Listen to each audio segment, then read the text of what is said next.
Assalamualaikum. Now, I'm Engineer Romel from SSCM.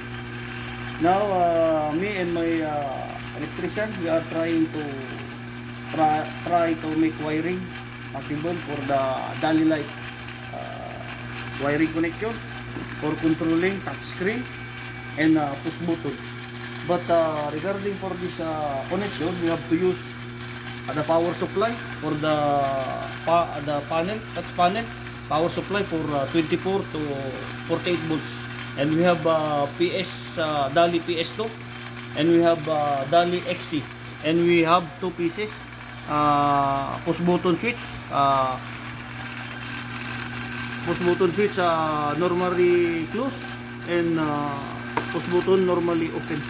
So this is the wiring connection all to make looping all these wirings to make process on in this Dali light.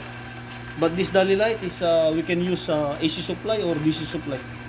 So this is we call the Dali light. So digital addressable light interface. This Dali light. So we can program in the computer. You can on or off. So now we are only using touchscreen and push button. So we try to check, figure out if this is working or not. So this touchscreen we take off.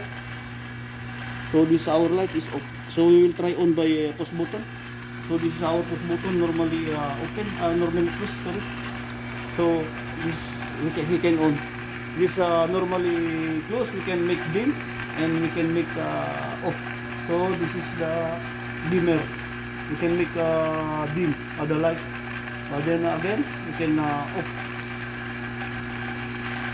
We can off. If we can on, this normally close, so we can on bright. We can off also in the touchscreen switch. We can off also this.